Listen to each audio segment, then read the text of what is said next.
It's Weekend Update with Colin Jost and Michael Che.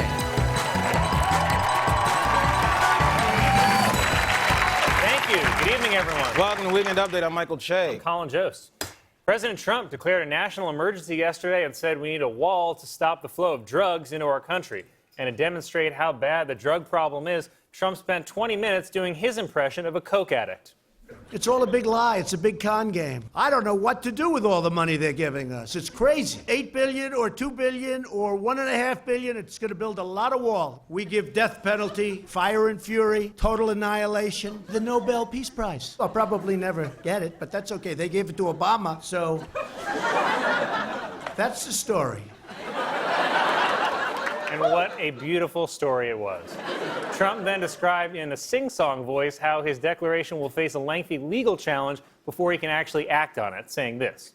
And we will have a national emergency, and we will then be sued, and they will sue us in the Ninth Circuit, even though it shouldn't be there, and we will possibly get a bad ruling, and then we'll get another bad ruling, and then we'll end up in the Supreme Court, and hopefully we'll get a fair shake, and we'll win in the Supreme Court, just like the band. Oh my God, that guy controls our nuclear weapons.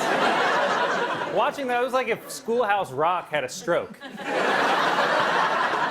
By the way, you know what an actual national emergency is? The climate change that let the president give an outdoor press conference in the middle of February. Thank you, three people.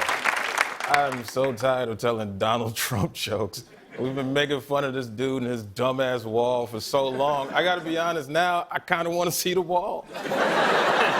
I mean, I've never seen anybody so confident of such a bad idea. It's almost charming, like when Colin thought he could pull off cornrows.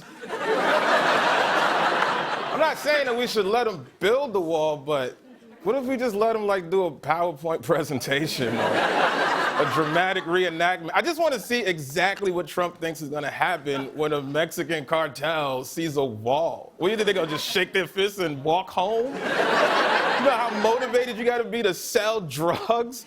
I know a guy that swallowed a bag of dope, pooped it out, washed it off, and then still sold it. You can't build a wall to stop that kind of encouragement, man. And I don't know if you noticed, but Trump's messaging on the wall keeps changing, too. First, it was build the wall. Then he changed it to finish the wall. And then when he doesn't finish the wall, it'll be, actually, the wall was inside of us the whole time. However, the deal with Congress did provide funding for a 55-mile section of slats. And we actually have one of Trump's best guys who's there right now. He already started building it. Did you finish that first section yet, Tommy? That's right. The slats all ready to go, boss. Oh, that horizontal. I think we built a ladder.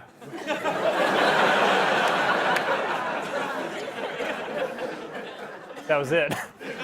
Trump described increased violence at the border, but to be fair, he had airtight evidence to back it up. I use many stats. Could you share those stats with us? Let me tell you, you have stats that are far worse than the ones that I use. But I use many stats. Many of them. Does anyone else get the sneaking suspicion that when he says many, he means zero? It's like turning in a paper where the bibliography section just says many books. This wall is clearly racist. It's just a way for middle America to blame brown people on their new heroin habit.